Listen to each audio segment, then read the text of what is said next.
Welcome, everyone, to another episode of the Achieve Through Progression podcast with yours truly, Bowtai Fitness. So I'm going to start calling this the ATP Show, just to shorten it so people don't have to say the full name, Achieve Through Progression. So if you're new or if you need a reminder, just to let you know, this podcast, we interview successful people in different fields. So it could be business, it could be family, hobbies, sports, whatever it is.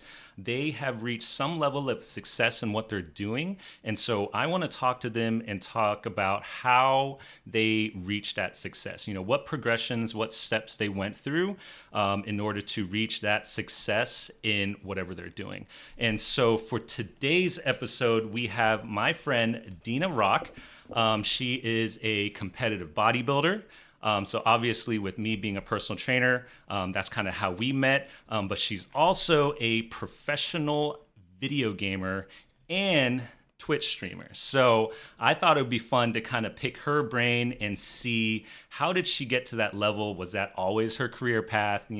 That sort of thing. And also, how is she able to fit working out and nutrition and stuff like that into her busy schedule? So without further ado, here is my friend, Dena Rock. Hi, everybody. I'm so excited to be on, so thank you for having me, and excited to chat with you about all of this. I think this is so cool. So I like to start all the podcasts with a simple question. What do you define as true success? Like, when you think of a successful person or reaching success, what do you think that is? Like, how is that? What is that for you? Good question. I think success is based on the individual, on what they value, what they want to achieve. So I think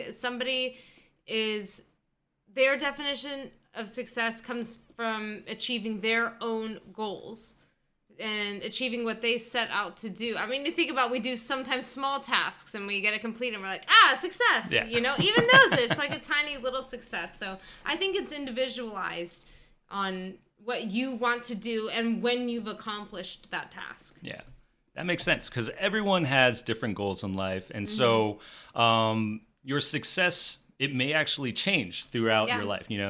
Your early idea of success may be different from your success 10, 15, 20 years later.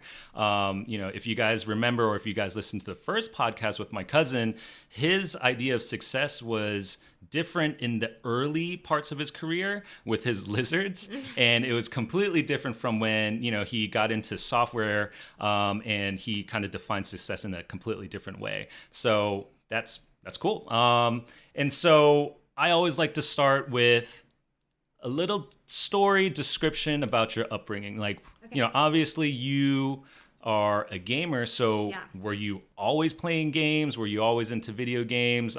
Did your parents not let you play video games? So then you really got into it at a later age? Like, how did that happen? Okay. So my upbringing, I had both my parents growing up. I have an older brother who also happens to love video games. So he and I definitely grew up playing video games. I remember for Christmas, I don't know how old we were. We were in elementary school, had to have been, but we got a Sega Genesis. Nice. And so we played tons of video games on our Sega Genesis together.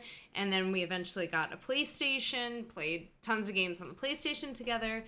And then we eventually got a computer, a good old Mac, and so that's when I started getting more into games, I would say. So playing The Sims and a bunch, I don't know, just those early games from the early 90s.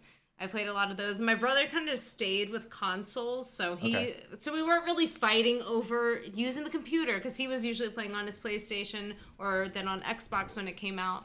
And it is, so our parents definitely, they let us, they're always for work hard, but then also have a good time. Do what you want to do, which I appreciate. But there was one story, which doesn't involve me per se, but my mother, because my brother definitely played video games more hardcore than I did. First side story is him and his friends would stay up and they'd still be gaming when my dad was waking up to go to work in the morning, and my dad would laugh because they were making like frozen pizzas in the oven, and my dad's leaving to go to work at 6 a.m. But anyways, my mom was asking my brother, why don't you read a book or something like that? All you're doing is playing video games, you're not learning. And he told her, he's like, all right, quiz me on whatever it was, history, facts, or something, and I'll tell you what the answer is. And she quizzed him, and he answered them correctly. And a lot of them, he told her where he knew that from a video game. Because a lot of video games try to be historically accurate. And so she's like, all right, fair enough. And then so she just let us play. But, I mean, that was we grew up also with horses. My mom loves horses. She rode dressage and did equestrian sports and was very involved. And the horse community, I guess you could call it. So we had just a small horse farm growing up, and I would ride. I never was super into it like she was, but I would just ride for fun. But, I mean, we kind of lived out in the country and then eventually moved more into the city as we got older. And was this in Virginia? Mm-hmm. Okay.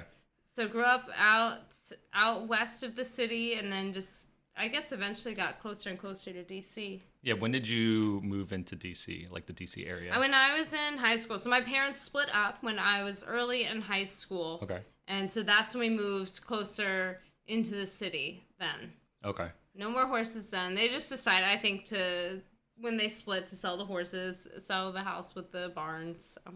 And so now, when you were in high school and middle school and elementary even, did gaming get in the way of your studies? Like, were you good at school? Did you get good grades and played video games? Or did video games kind of get in the way of your studies? I don't know if it ever got in the way for me. I feel like I got pretty good grades. I remember I cried when I got my first C. I think I was in middle school. And I feel like I did okay grades-wise in high school. Okay. But I don't know. I feel like I always tried to have a good balance with video games. And my parents definitely, like, they would give us on the weekends chores to do. If I remember correctly, we couldn't play the video games or watch TV or TV shows unless they would seriously print out. My mom would make 2 columns on a Word document with chores and cut it in half and then tape those to our bedroom doors. And we had to literally check them off. But I love lists now because of it. So thanks, Mom. But, I feel like we had a good balance. But I will say in the summertime where you don't have school, I remember staying up till 2, 3 in the morning just playing games. I usually played just by myself because I had my brother that played, but none of my friends played video games growing up. So I played a lot of single-player games and stayed up till 2, 3 in the morning. My brother, obviously, as I told you, even later than that. So now, did you play sports like as a kid, like in high school and stuff like that? Yeah, I played soccer. Okay. I did not play soccer in high school because I had a knee injury. Okay. So, but I did play it in middle school up until then. And then I took piano lessons as well when I was a kid. Okay. So those are my 2 kind of extracurriculars outside of video games. Mm-hmm. And so now, where did you go to college after that? I went to George Mason. Okay, that's where I went. Yeah, and your cousin, right? He went to George Mason? All of us went to Mason. Yeah, go Mason. And so, what did you study at George Mason? I studied economics. Okay.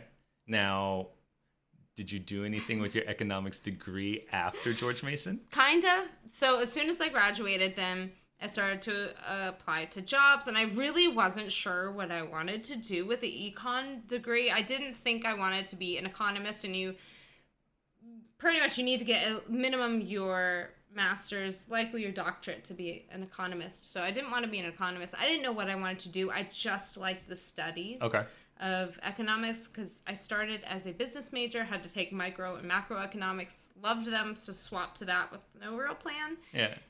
But I ended up working, as we all do, and like your cousin was talking about, working for a government contractor. Yeah. And I got involved in purchasing. Okay. And I worked for a company that built helicopter simulators. Like your cousin in the podcast, he was talking about working for Lockheed. We worked with Lockheed Martin, Bell Boeing, to make these simulators for the military for training to be helicopter pilots. So I did all the purchasing, purchased all the parts for those. So I feel like it was kind of, I don't know, I feel like looking at those types of jobs, they want some kind of business or supply chain degree or economics. So I feel like in that sense, like kind of the degree, I wasn't doing econ per se, but my degree was useful for it. Yeah, it got you your first job. That's right. Yeah. And so now back to college, like how much gaming were you doing in college? Because I remember when I was in college, I played a lot of video games too. I first got into games. Actually, my cousin was the one that got me into video games with the dial-up modem. I don't know if you remember the game Doom. Yeah. We played Doom and like Duke Nukem together. Oh, like those. Duke Nukem! My brother played that. Yeah, those like first-person shooter games. So we used to play that together on dial-up, and then whenever someone picks up the phone, it like kicks you off and everything. And so we did that, and a lot of people don't know this. I was actually a pretty big gamer back in like high school and college. I played a lot of Counter-Strike. Oh yeah. And then after that, I played like StarCraft, and I played a lot of Dota during college. Dota, there would be nights or mornings, I guess, where I would play until I would look out the window and the sun would be coming up, and I'm just like, damn it, I've got class in like 2 hours. And I would just take an hour nap, nap, and then just drive to Mason to get to my first class. And so now for you, like, were you playing a lot of video games in college too? Honestly, no. I think I was, to be honest, which I think I'm so different now than I was before. I just wanted to party. I'll be honest. Like I wanted to party. I wanted to have that college life, have a good time, still do my studies. And I feel like I did do well with my studies, but man, I didn't really do much gaming. I eventually got more so into, when it came out, playing Hearthstone. Okay. On my computer, and I still played some games. Like one of my favorites was Diablo 2. Oh yeah, I played that too. I loved that game. That and EverQuest were my two number one games. But even though Diablo 2 at that point was pretty old, I still like to load that up and play that. And so when did you start picking up video games again? Was it like pretty much right outside of college, like you were done doing all the partying and the drinking in college, so once you graduated, got a job, is that when you start picking up video gaming again, like pretty seriously? 100%. Because then that was, I guess, right around when Hearthstone came out. Okay. And I really loved that game. I got super into playing that. And I think that was the main one. I still played The Sims a little bit, and like I said, still Diablo 2, but just like on single player mode. Yeah. And I've already run through like that single player mode so many times, and just starting a brand new character and going all over again. Yeah. I just like to do that. So I think probably post college, and then I got into mobile gaming as well a few years after college. Okay. So I'm not familiar with Hearthstone and stuff. Like, what kind of game is that? Like, do you play by yourself, or are you playing online with other people? You can. The core of it is 1v1 strategic game. So it's a card game, and you build a deck of 30 cards. Okay. Think of kind of like Magic the Gathering. Okay. But in electronic version, and you have different cards that do different things, and it's a turn-based strategic game. And as the turns go along, you have more and more mana crystals that you can spend on cards. So you kind of have to choose what cards you want to use on what turns. But then you also, out of your deck of 30 cards, you've built that deck. So you know what's still in your hand. So you're trying to set up these combos. But that's the core of it. There are solo runs that you can do and play yourself versus the computer. But the main is 1v1. Okay. And so now when you had that government contracting job, you were playing video games and stuff while working there, right? And so I would assume that's a good paying job. I'm sure you were happy with it. I was. Did you feel like you had reached any level of success that, you had a pretty good job after college? 100%. And I loved that job. I loved the people working there. I loved what I did. I like the whole working with numbers and spreadsheets and all those things, putting my head down, working. I enjoy doing that. But I mean, my dad also, like everybody, like your cousin said, in this area, people are government contractor. Yeah. That's just like the progression. I feel like so many people that live here, and that's what my dad did. That's what my brother's doing. And so I felt like that's what I'm supposed to do. And my dad told me one time, you're never going to get insanely rich doing this job, but you're going to be You're going to It's have your safe. savings. Safe. It's your stable. savings. You have your 401k. You have health insurance. You have dental insurance. All of that laid out for you. Yeah, and that's what a lot of people teach as success, right? Like, so Yeah, that's like, I view that. yeah, and I mean, I don't want to say that it's bad or it's wrong, but I don't think it's for everyone. You know what I mean? I think certain people have different goals in mind, and that may not be it. Yeah. Funny thing, like I've actually never held like a real job. Like after college, I had a temporary job at a lab over at Walter Reed Hospital. And I did that solely to have it on my medical school application because at first I thought I was going to go to medical school. That's what I went to college for. Oh my gosh, I didn't know I that. went Okay. pre-med, went bio major, okay. kinesiology major. And, I thought that was the route. It was my cousin, from the last podcast who had opened my eyes and made me realize that may not be the only like way to success. There's different, there's different journeys and different ways to reach different types of success and potentially more success, For sure. And so I'm super glad that I didn't go that route. I may still be paying off student loans, if I went that route.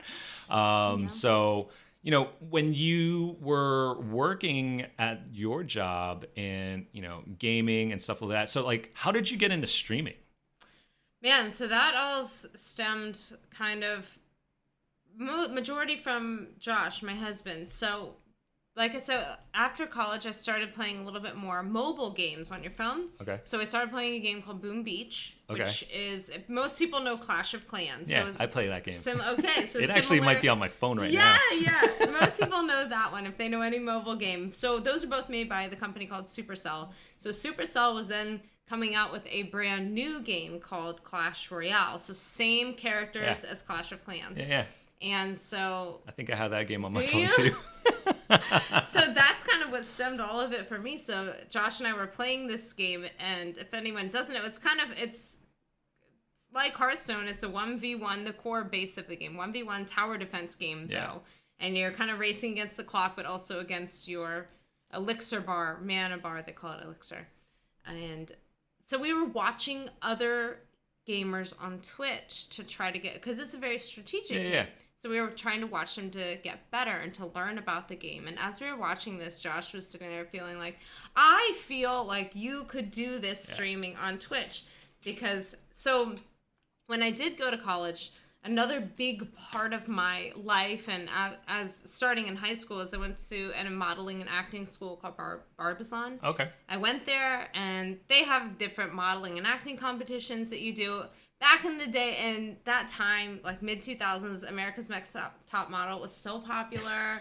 And so that was just like, wow, that looks like such a glamorous lifestyle, so fun. So that's why I signed up. But then I started working there, and I worked there for about 10 years. I loved it. Yeah. I would still go back, except it's primarily working on the weekends, so it takes up your weekends. So I was traveling. I got the opportunity to travel when I was young, and even when I was college, and it was a part-time job. Okay. And it was just on the weekends, so it was so perfect as a college student. Yeah.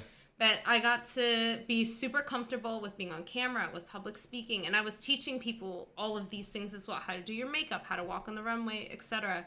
So I had that background of public speaking from that, or entertainment, whatever you want to call it. And then I also, as we talked about, grew up as a gamer. Yeah.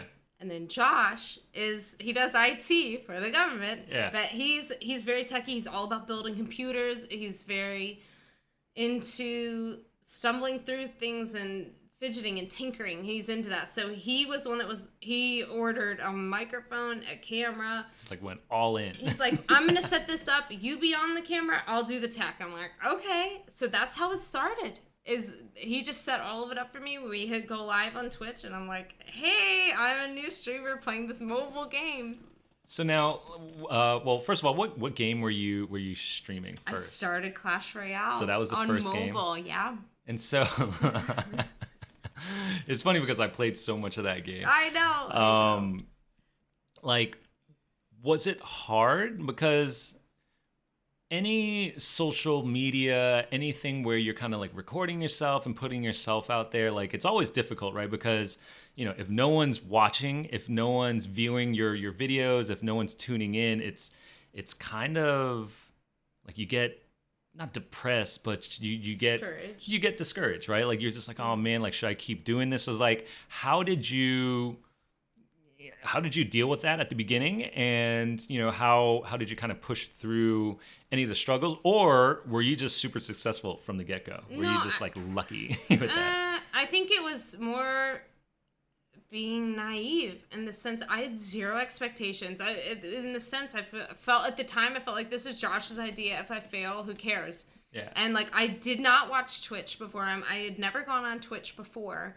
So I certainly knew social media, but I just really had no expectations. I didn't know what success was. I didn't know what I wanted to achieve on Twitch yet. Yeah. So I didn't go in with any of these bars set for myself or viewership I needed to achieve. I just went in with, which is hard for explaining it to somebody who maybe does like to watch Twitch streams and they want to be a Twitch streamer. They know what that market is like. Yeah. But for me, I'm like, I don't know. I don't know. Like I was very comfortable at that point with the being on camera part. Okay. And it definitely was. And I think the hardest part starting out with Twitch is when nobody's watching you. Yeah, you're just like by yourself. Right. And nobody's chatting with you. But I think I was fine with that because of the Barbizon training of being on camera and ad-libbing and improvising on the fly and just talking to fill air. I was already used to that, I guess. So now, how long did it take for you to kind of start like gaining steam with Twitch and streaming and stuff? Like when did you do something in particular that kind of helped you grow an audience, or did just people slowly start tuning in and then you just kind of ask them to like share it with their friend? Like what kind of steps did you take to kind of grow your Twitch or your following and stuff? So I think the biggest thing that I didn't know at the time that I feel like I did well at was being consistent, and I would just stream in the evenings after I got off work, or stream on the weekends when I had time, and then people slowly started to trickle in, and I ended up with, maybe 2 viewers, and then a few more, and people were coming back, and I think the same thing at the time, what I did well that I didn't even know is because I was interacting with people.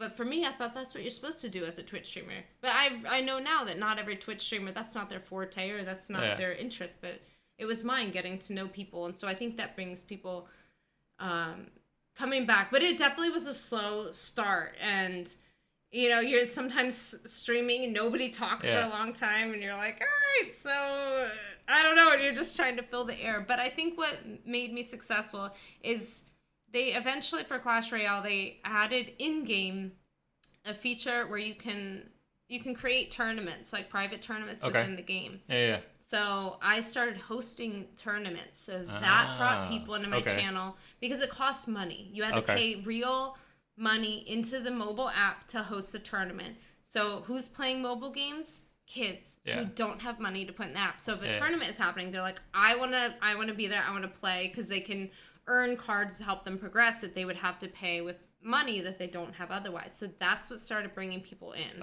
Is these tournaments. And then I was just hosting these tournaments on my channel. Yeah. And then from there, eventually these other companies more officially wanted to start having esports events with Clash Royale. And so somebody threw my name out there to a company, Northern Arena, they had done Hearthstone tournaments and CSGO tournaments. And they, I guess, incorporated Clash Royale, and they needed casters. And they saw that I was doing casting for these tournaments. I was just calling the play-by-plays, watching these people, and then talking with people in the chat. So they said, would you want to cast this? So they flew me up to, I said, absolutely. And they flew me up to Canada, and I casted this and hosted this live event. And then it just snowballed from there. That's awesome. Yeah. And then they did another one in Montreal. They invited me back to do that. And then Supercell, who makes those games, knew me from that. So when they started doing official events for their game, they're like hitting you up for all that stuff. And it's just one of those things that I feel like once your foot's in the door, once your name is in there, somebody who does casting and hosting, you see the same people for the same games doing casting and hosting. And that really helped me. That's what grew my stream. And So you said it costs money to like host these like tournaments and stuff. So now, are you paying for that? Are they paying for that? Are you getting paid for that? Like, how does all that work? Because I'm not exactly sure how, how do streamers make money?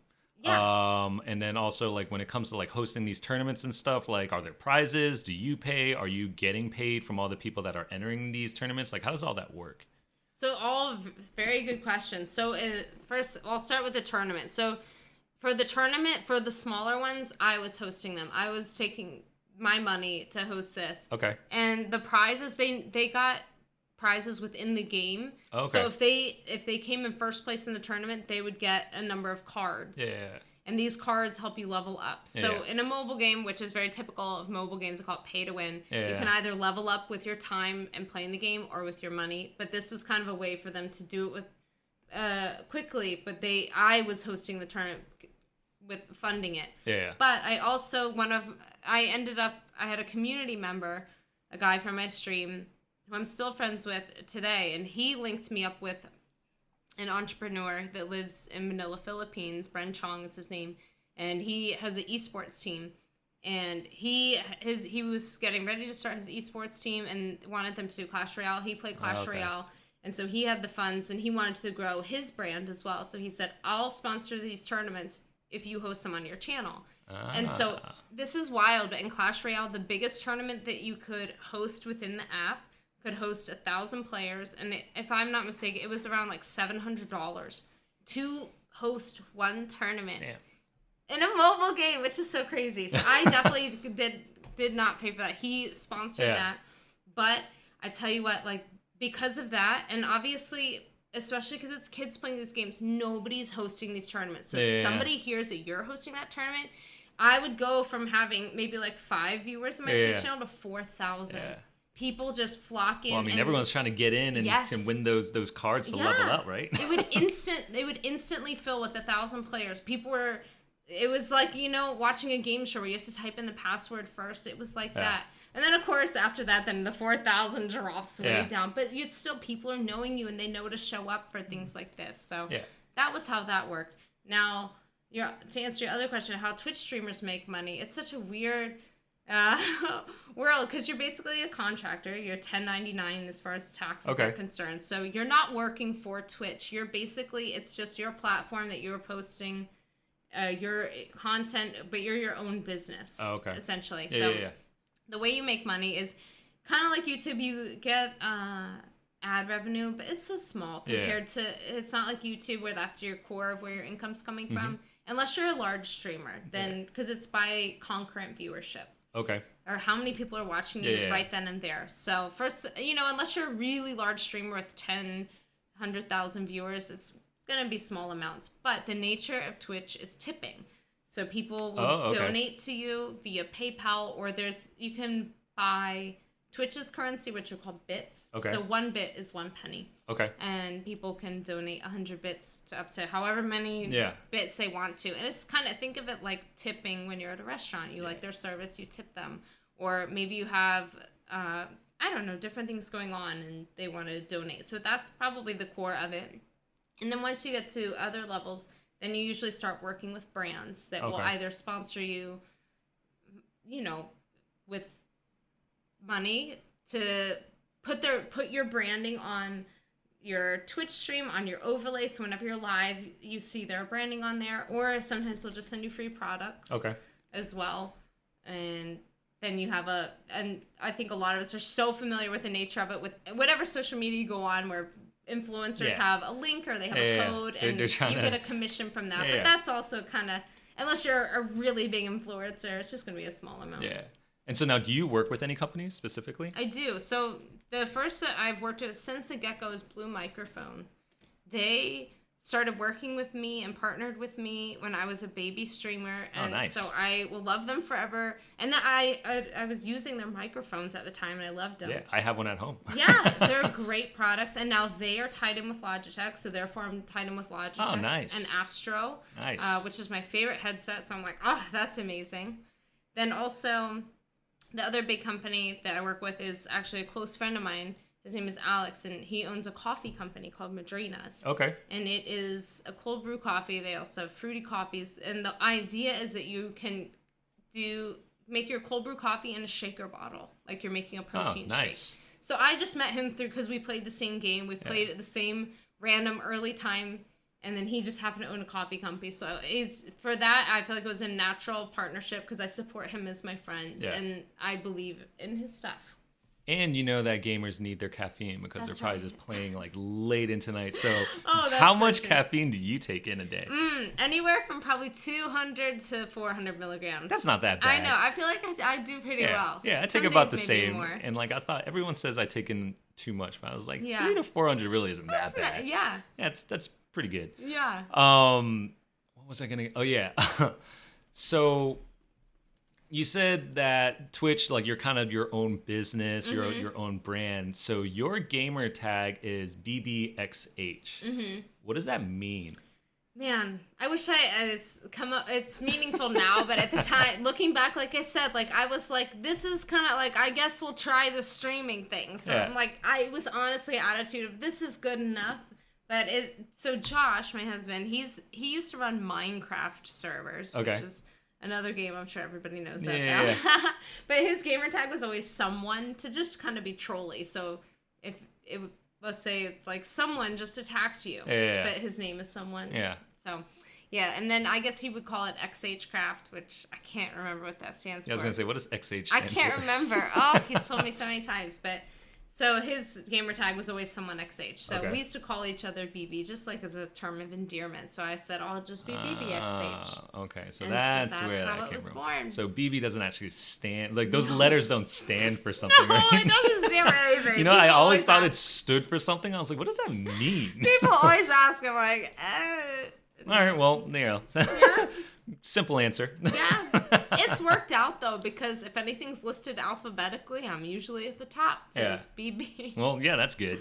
So now you're making money through streaming. You're making money through like tournaments and stuff like that.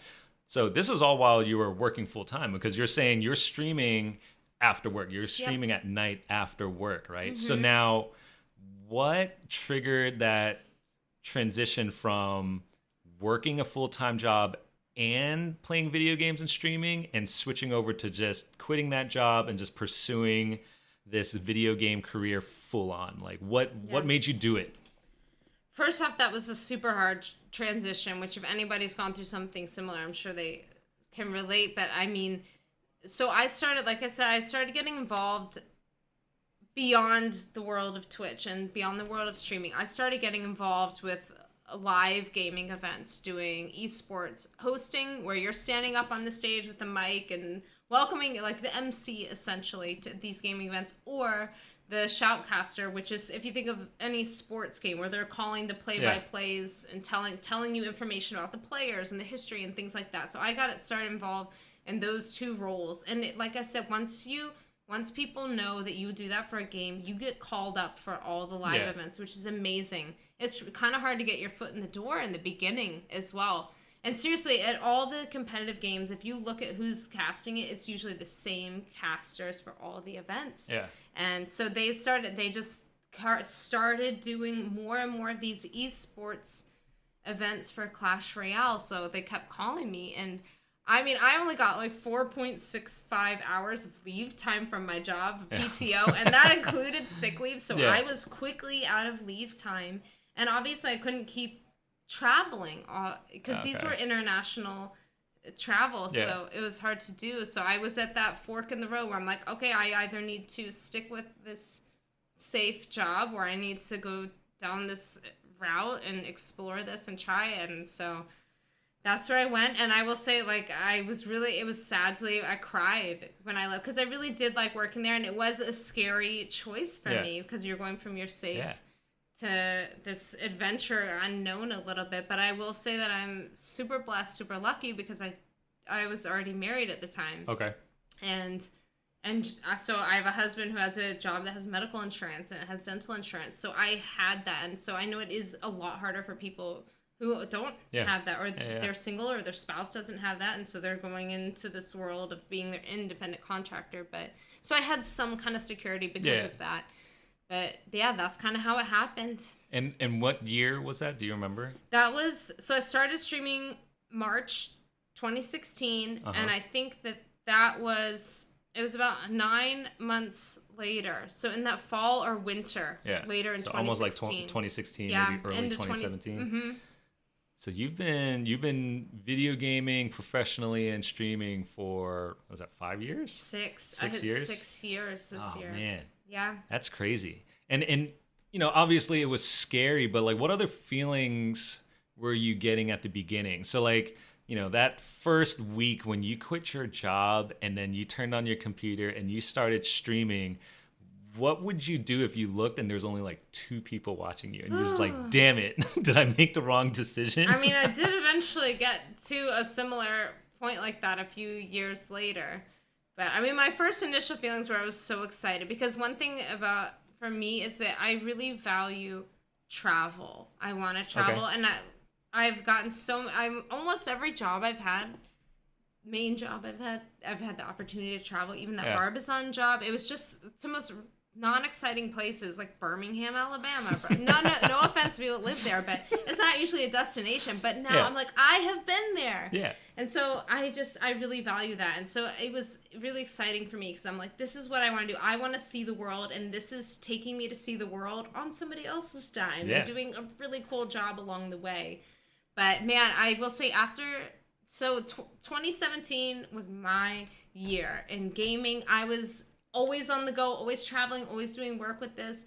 And then Clash Royale, at least on Twitch, slowly was dying off a little bit. I think mobile gaming ended up not being what everybody thought and hoped it would be competitively. It just didn't.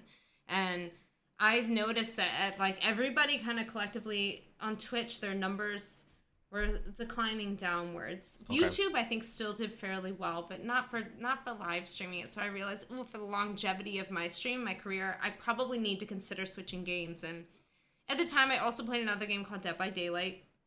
And hindsight, probably not a good transition because Clash Royale, it's a mobile game. It's a free game. It's very bright. It's colorful. It's family friendly. Whereas Dead by Daylight, you don't even need to know the name. You can just sit from the name. It was a PC game. It was one that you had to buy. You had to buy every DLC for. It's very dark. It's very gory. And it's a 4v1. 4 survivors, just 1 killer. Oh, okay. All players. And it's just a match that you keep playing where you're either trying to survive or you're trying to kill everybody. Okay. So I played that and I tried to make that my full-time game. I think it was too far of a left turn. Okay. My stream, because I was used to having a certain amount of viewers, and there are some people, your ride or dies, that no matter what you play, they'll be there for you. Yeah. But then there's also people that like, I really don't like this game. I don't want to watch this game, and I fully understand it. So my viewership went so far down. It was a really tough pill to swallow. And then I tried to do Hearthstone, that game that I played before streaming. I think that was also it's a great game. People do very well on it, but I don't think it was a good fit for me because people are great at streaming for different reasons. Maybe they're really funny or they're really good at the game or whatever. I think my forte is, like I mentioned before, communicating with people. Okay. If somebody comes in and says hi, I will always say hi back to them. And I try to remember things people tell me and catch up with people. And I think I'm also an expressive person. So a game like Hearthstone, think of like playing chess. You're not going to be super expressive when you're playing chess. Yeah. So I don't think it was a good fit for that. Okay. So it took me a good 2 years to finally find my rhythm again. And it was rough. Like looking down and seeing low numbers relative to what I was used to was, I felt like, did I make a mistake? Yeah. Like, should I go back into purchasing? Like, what am I doing? This is crazy. And so now how did you get over that? Because for a lot of people, they would see something like that and they would freak out and they may, act emotionally and make a really crazy decision and potentially go back and, find a normal job or, do something completely different. Be like, oh, maybe this wasn't it. I'm losing all of my momentum. Like, maybe I need to do something else. So like, how did you see that problem and overcome it? Like, what did you do? I mean, I think honestly, my husband, he's a pretty determined person. He's a pretty... So he wouldn't let you stop. That's right. But I don't know, he's a very like pushy person, but in a nice way. I don't know what the term would be for that, but like he will push you to your limits and because he knows that you can do better and to make you a better person. And so I think he was just having him supporting me like that really helped me push through. And I did still, I mean, I have people to this day who've been supporting me since I started streaming, viewership, people from my community. Yeah.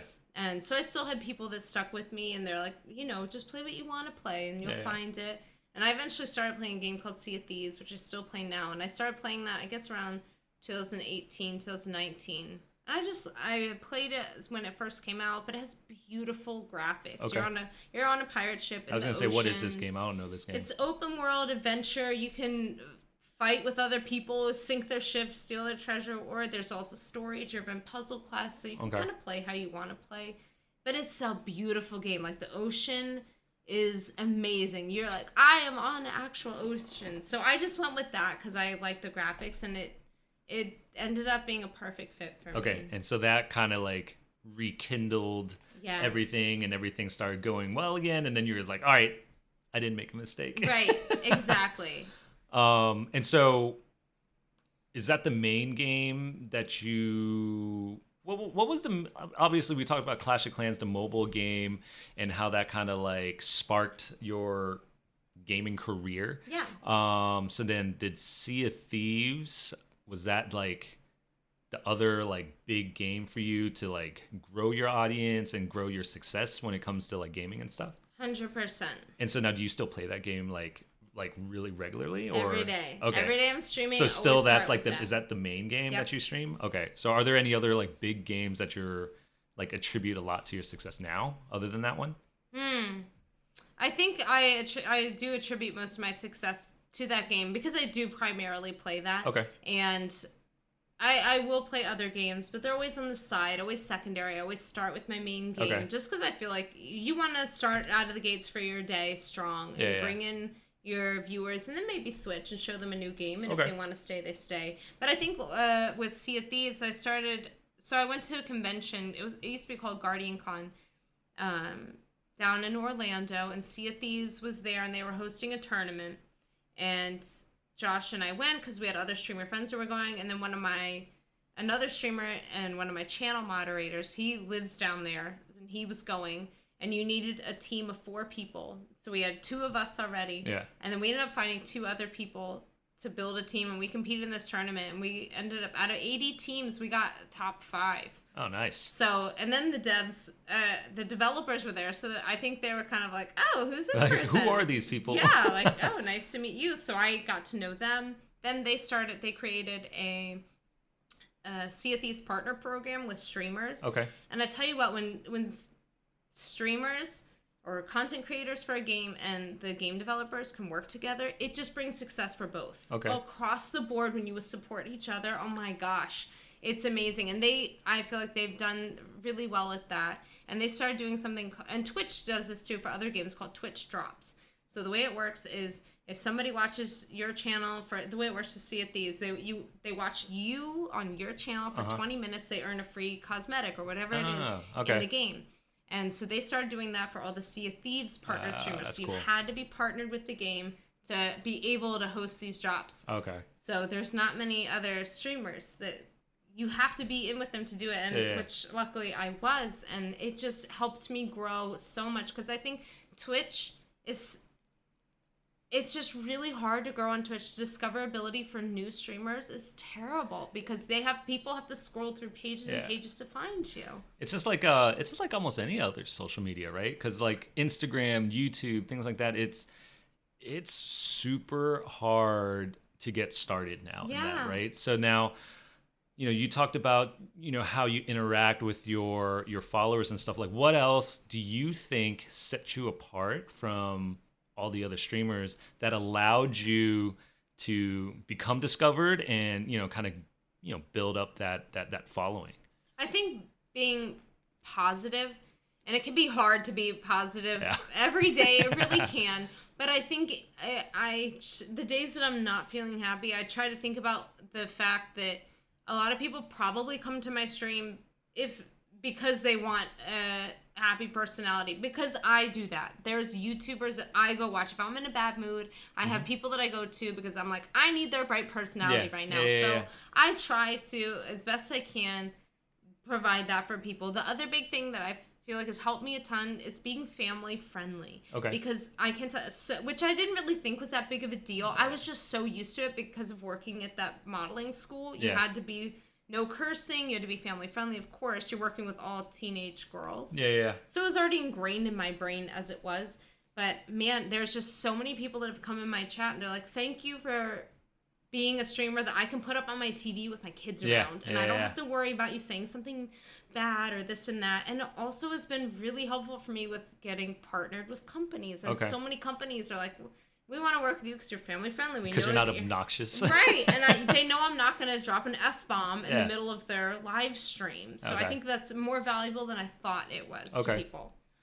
Yeah, I mean, and it kind of makes sense because obviously all types of people play video games, but especially now there's a lot of kids that are playing video games, right? So then if you have a Twitch channel, or that's what you call it, right? A Twitch channel, where you're, just cursing and saying all these obscene things, I'm pretty sure most parents are gonna you're not allowed to watch that person, right? So that's actually pretty smart. I didn't really ever think about that, because I curse, you know what I mean? And especially when I don't play video games as much as I used to, but even when I play now, I still if I lose, I get pissed. You know what I mean? So, so no, that's definitely smart.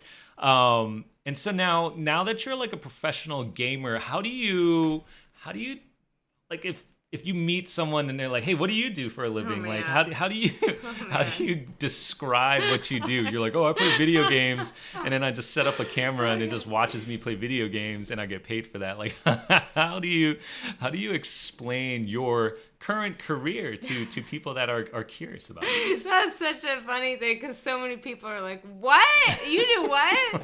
So I always tell them, like, all right, you know YouTube, right? And of course, everybody knows YouTube, and they're like, yeah, like think of like YouTube, but instead of recorded, you're live and you can chat with people on the fly and you're playing games. And then immediately people are like, so you get paid to play video games? That's always the second question for people who I guess are not as familiar with it. I'm like, kind of, not really. But the thing is, this is like, it's so common now. You know what I mean? Like a lot of people stream and a lot of people make money playing video games. Money. And so now what do you say to people that are just like, wait, who's watching you play video games? Who would pay to watch you play video games, and why would they watch you? Like, how do you even explain that? So I'm so ready because people say those things all the time. So for me, at least, the normal times that I stream are normal work hours. And I think that just comes from going back to your podcast with your cousin. It's just ingrained in your brain that 9 to 5, and I don't work weekends. It's like exactly like a 9 to 5 job pretty much, except not exactly 9 to 5. But so I get on around 8 a.m. and I stay on camera till 2 p.m. And so that's the core, at least for the U.S., those are during core work hours. So people do working and lurking.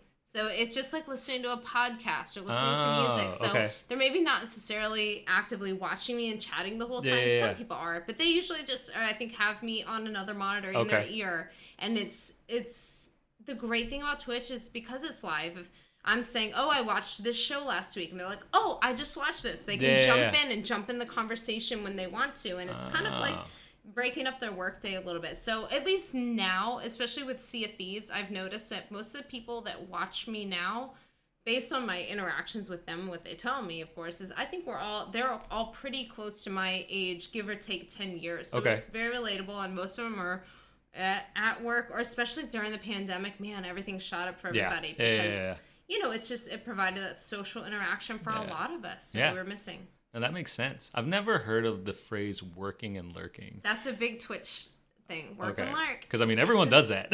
You mean, you constantly have something playing in the background when you're working.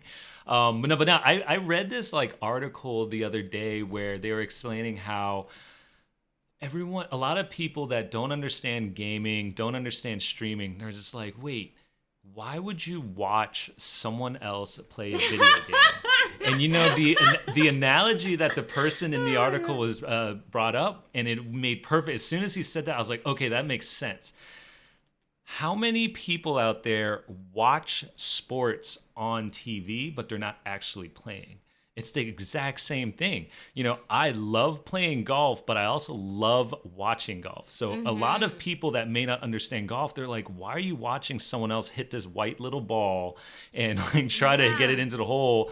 Like, it's the same exact thing. You know what I mean? Like, you guys are playing video games, and other people that are into that video game, they want to watch you play. It's the exact same as, you know, me watching football, me watching basketball, me watching, you know, golf. It's literally the exact same thing. And as soon as someone brought that analogy up, I was like, oh, you're right. You know what I mean? Because before that, I was the same way. I was like, why would anyone want to watch someone play a video game? Like, I'd rather just play by myself. You know what I mean? But it's true. You know, everyone, most people are watching some type of sport. You know what I mean? And it's the exact same thing. Anyone that's like super into video games, they want to watch someone else play the video game that they're super into. So when I read that article, I was like, oh, okay, yeah, now I get it. Now I understand. Yeah, and it makes perfect sense, though. You know what I mean? So many people watch like sports, and so now it makes sense of why, you know, someone who's like really into, you know, Sea of Thieves or Fortnite or whatever, like, you want to watch like the best players play and see how they play. Yeah. It's just like why we watch LeBron James play basketball or whatever. You know what I mean? So. It all makes sense now. It is funny though. Like, I understand gaming and streaming a lot more now when someone made that simple analogy, you know? And the interesting thing too is because it's there's a live chat. Like, if I'm starting a new game, if you're starting a new game, it is it's so nice to be able to stream it, because if you have a question, you just ask it. You're like, what is this? How do I complete this? How'd you do that? Somebody knows the answer, and they are so willing to help you, and they'll type it in there. So that's another thing, is I think a lot of people like to help, and if they're good at that, then they're right there to help you. Or, like you said, to learn themselves. Yeah. No, it makes perfect sense now. But for a while, I was definitely questioning too. I was like, who's watching her play video games? when we were kids, my brother would say, come watch me play this. I distinctly remember saying, who would want to watch you versus play? And now I'm like, wow, look at me now. It all makes sense now. That's me. So now that you are a full-time gamer, streamer, walk us through a typical day for you. When do you wake up? What do you do? When do you eat? Like, are you just eating on camera? Like, like, what do you do? So, like, what is your day to day? Okay, so wake up. So this is probably my Monday through Friday schedule. Wake up at 5:30 every day. My husband and I would go to the gym together. Nice. That's when we get our lifts in. Good. Come back home, eat breakfast, shower, get ready, and then I try to get on camera by 8. Okay. And then do my live stream. And this is a beauty, like, as a bodybuilder, and you know, like, meal prepping is a big thing. Yeah. Man, I tell you what, for all the streamers out there, meal prep, because the beauty is you're only off camera for a few minutes. Yeah. And some people don't care. Some people turn their camera off to eat. Yeah. I just eat on camera because I feel like it's a good talking point every day. Without fail, somebody's like, what are you eating? Yeah. And it's just a conversation starter. So I don't care. Some people don't like it, but I don't mind. But it is so helpful. And I'm so conscious of being off camera, because nobody wants to watch an empty chair, or if they are working and lurking and you're essentially their podcast or you're like their radio show, if it's nobody talking, then that's not interesting. So I try to go as quick as I can. So meal prep is super helpful. Okay. So stream until 2, get off at 2, do my QuickBooks, because you're your own business. Yep. You got to do your own books. Yep. And go through my emails. There's also Discord, which is probably a mainly gamer thing. It's a chat app, but so many companies in gaming will contact you similar to email on Discord. So go through Discord messages. Any meetings that I have, and then in the afternoon, if I have any cardio, do my cardio, and then I'll try to take the dog for a walk, so it can include him some days. And then in the evenings, I try to relax. I like to watch Netflix or just chill, hang out with Josh. Right, he's usually streaming at that point. So, yeah. So that's your day. That's my day. That's a pretty sweet day. Yeah. Workout, game, chill. Yeah, eat. And so now, obviously, as a personal trainer, strength coach, I am very glad to hear that you guys make time to work out in the mornings. So now, was it always that way? Like, were you guys always waking up and going to the gym first, or were there times where you're just like, I just don't have time? And if there were, like, how did you overcome that and get into like a good schedule? Like, what made you get into like a good routine? I really didn't get into this routine until this recent prep. Okay. And that's when he and I started going to the gym together. But before that, because a new gym just opened up that's super close to our house. But before, we honestly were going to different gyms, and I would get up even earlier and just go by myself. Or some days, and I would try to go in the morning sometimes, or sometimes I would go after stream. But I noticed I'm just really tired. Yeah. Like when you're sitting there on camera and talking for that time, it's just, for me at least, it wears me out, and I just want to like veg out. I just want to relax after that usually, so I really don't. And I also don't like to have caffeine later in the day, and I love pre-workout, so I was going earlier, and then I was trying to get on stream by 7 a.m. 7:30. But so this prep, then it just became our routine when we started going to the same gym together. And he's an early riser, so you and I have our mutual friend Ian, so they used to go to the gym together pre-pandemic, because Josh worked close to the gym they went to together, and they'd go there at like 4:30 in the morning every day. So I was like, I'm not doing that, so I just did my own thing until this year. So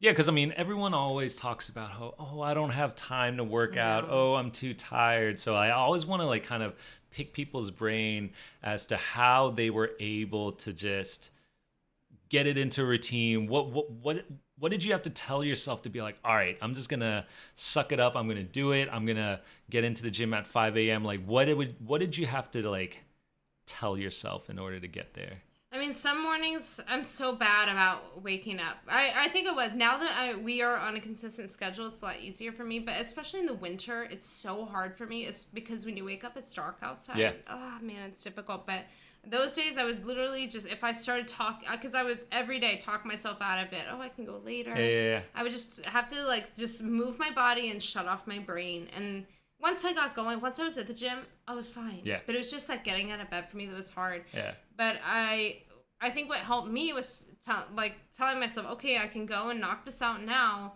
or that means I have to go after my stream when I'm tired, which means I'm gonna have to I don't have to have caffeine, but I like to before I work out. Later in the day, which is probably going to keep me up later, which means it's just this vicious cycle of you just constantly being tired and pushing it back. Yeah. And I don't know if you feel this, but I prefer working out in the morning when I can with like my schedule of clients and stuff. But most people don't realize that if you're able to get yourself into the gym early and get it out of the way, it actually gives you energy to push through your actual workday, regardless of what work you're doing. You get so much more energy. Everything just goes more smooth. And then after your work, you don't even have to deal with going to the gym then. Like once you're like tired and you've gone through your workday, you don't have to go and spend another 2 hours at the gym. You can just go home, you can relax, you can watch TV, do whatever, spend time with your family. So it's good to hear that you guys go to the gym early, because I always tell people, if you can, try to get into the gym early, knock it out. It actually truly does help you get through the rest of your day, because your energy levels are just so much higher when you do that. 100%. I feel that, and I would feel, it feels so counterintuitive because you're exerting energy. You're working hard when you're at the gym, but I always left feeling energized and almost like hyper. Yeah, you feel like a high. Like you're like, all right, I'm ready to crush this day. Which, as a streamer, somebody in entertainment, if you can bring that energy, people feel that. And people... And I'm like, this is perfect. This is a win-win for me, for sure. No one wants to watch a boring, tired, like slug on stream. They want your energy. So no, that's good. I think working out in the morning seems like it's working perfect for you, and you're streaming. I think it works just hand in hand. What was that? Oh yeah. Do you feel like... Are there a lot of female streamers out there, like successful ones? Oh yeah. Because growing up, there were like very few female people that I knew. All my friends that were girls growing up, none of them played video games. Same. So then now, how was that for you? Like, Yeah, I mean, like you said, I mean, my brother played video games. I always had him, and his friends played video games. Yeah. But and I had plenty of girlfriends growing up, but none of them played video games. So I ended up playing a lot of games solo, which, I mean, nowadays, like, I don't mind playing games solo, I think, because I grew up doing that. And I didn't really talk about it with anybody because it wasn't really cool back in the 90s, early 2000s. It wasn't cool to play video games. So I just kind of kept it to myself and enjoyed it. But now, and even when I started streaming in 2016, I feel like there were not that many women streamers. And now, though, it's a whole different world. I feel like it is so diverse. And, I mean, you have all different races and genders and just different types of people bringing different talents. People stream all kinds of things on Twitch now, not just games. So I love seeing that diversity. And there are so many successful women streamers out there now that I've looked up to for many years, and I just love to see that. So if when you were first starting, obviously it was hard.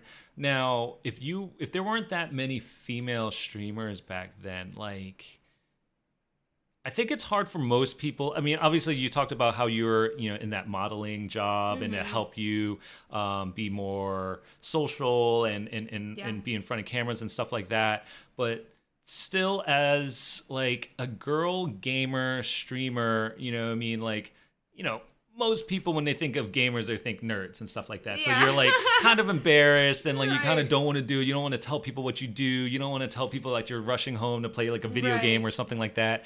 So what do you have, like, what advice do you have for people that are like nervous to do something? It doesn't have to be gaming, but like anything where they're just like, oh man, like I don't want people to know.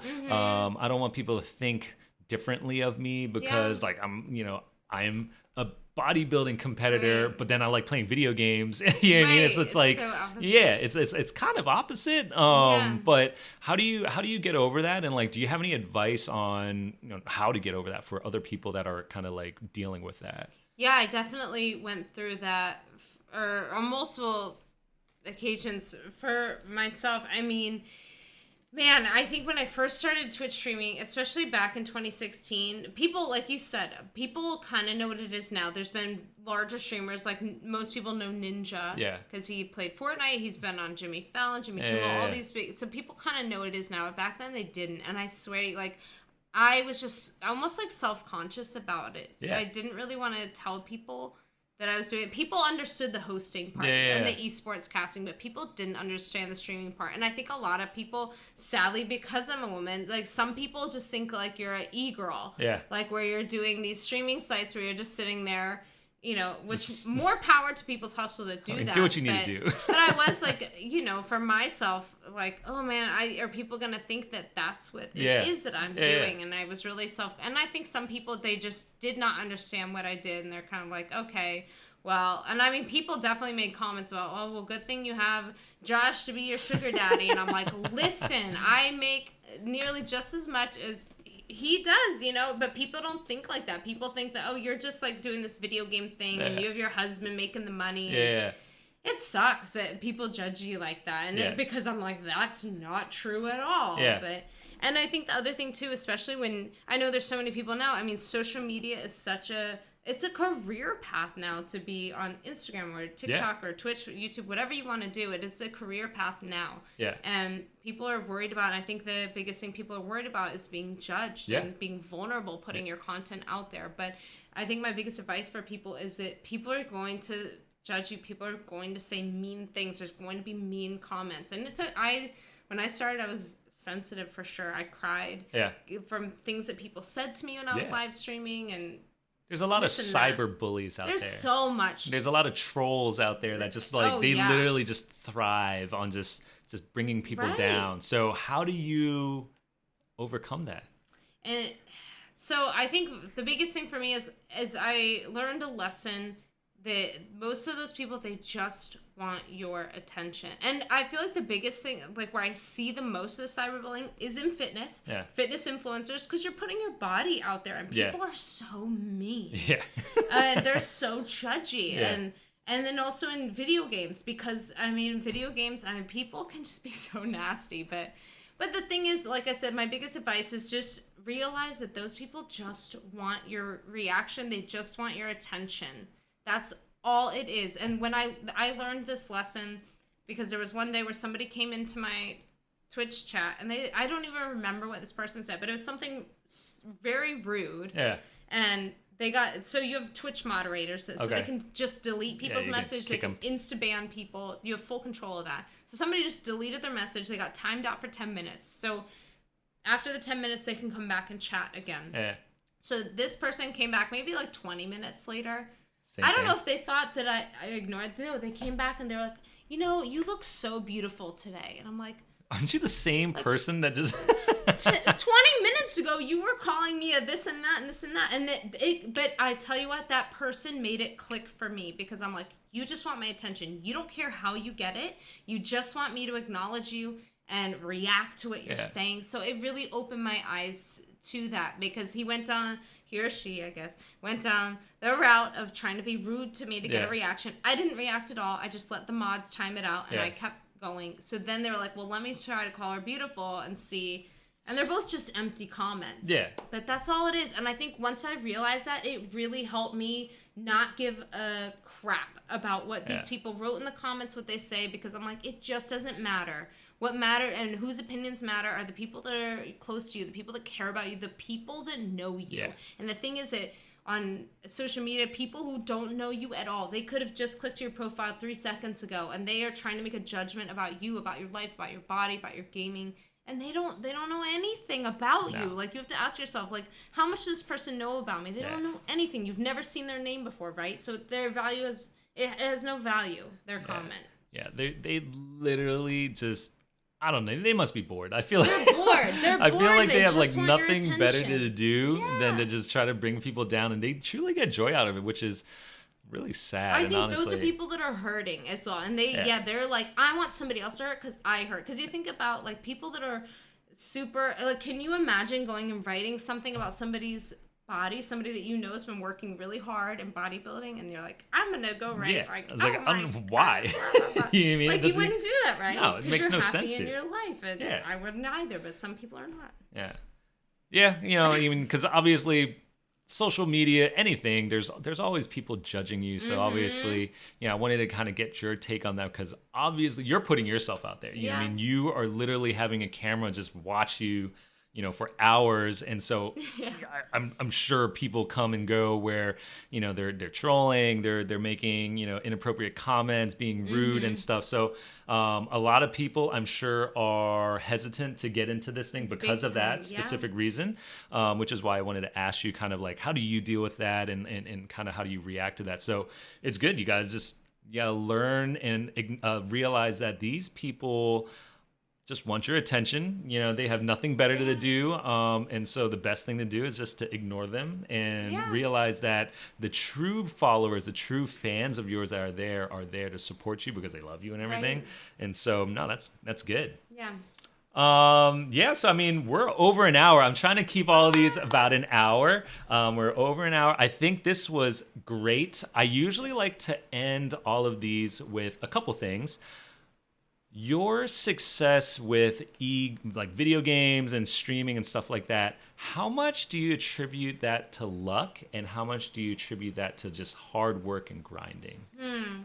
I think luck for sure played part of it. I think being in the right place at the right time. I was playing a game that was new. There was not there weren't that many streamers, and there certainly weren't a lot of women streaming it. So I think I just happened to be somebody who stood out. So I think there is some degree of luck. But I definitely grinded. Like I said, I was working a full-time job, and then I would come home. As soon as I got home, I would eat dinner and go live, stream, go to bed, rinse and repeat. And it was a lot of work. I didn't have a lot of extra time. But I felt like it paid off, and I felt like I got to do things and travel to places that I never thought I'd get to travel to because of it. So it was so worth it. Yeah. So you definitely put into work, but there's some luck involved. Would you say like 50-50, you think? No, I would say it was more so grinding. Yeah. I think the luck is, I feel like you create your own luck. Yeah. And like putting yourself out there. You put yourself in the position to get lucky. Right. So no, that's good. Do you have anything coming up? Do you have any events or anything that you're hosting coming up? Let's see. Well, I just, my friend, the guy who owns the coffee company, Alex, he and I had started, it was kind of like we started a tournament for Last Ship Standing, and then eventually we got Sea of Thieves to pick it up, and we've been doing that on the Sea of Thieves Twitch channel, their official channel, ever since February. This tournament, we've been hosting it every Friday. We just did our grand finals for that last Friday, and we had a meeting today, so we'll have an upcoming season. So that's the next thing that I'm looking forward to in casting again, is this Last Ship Standing event. So that'll start up probably in a month or so. That's cool. Yeah. So I'll list all of your like social media, all your tags and stuff, but is there anything you want to let them know on where to find you, like on Twitch, on Instagram, Twitter? I don't know which social media things you use other than Twitch, but how do people find you? Definitely at Twitch. I'm streaming Monday through Friday, around 8 a.m. to 2 p.m. Eastern time zone. And then Instagram, Twitter, TikTok, those are my three main that I use. And are all of them BBXH?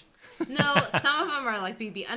Most of them are BB_XH. Okay. I'll list everything under. Okay. All right. So thank you so much for joining me. I actually had a list of stuff I was going to go over, but then I forgot my iPad. So this actually went pretty smoothly considering I lost all of my notes. Oh, I had no idea. And outline it. But yeah, thank you everyone for joining this podcast, for listening. Hopefully these cameras all work. Yeah. This will be maybe the first one where I can fully post it onto YouTube as well. What else was I gonna say? Yeah, I think that's it. I'm super excited. I'm having a lot of fun with this. So if all of you can, listen to this, download, rate it, share it with all your friends and family, I truly would appreciate it because I'm having so much fun. I want to build this up and make this one of the best podcasts in the world because I'm just having so much fun with it. So until the next episode, thank you all for listening and don't stop achieving. Peace.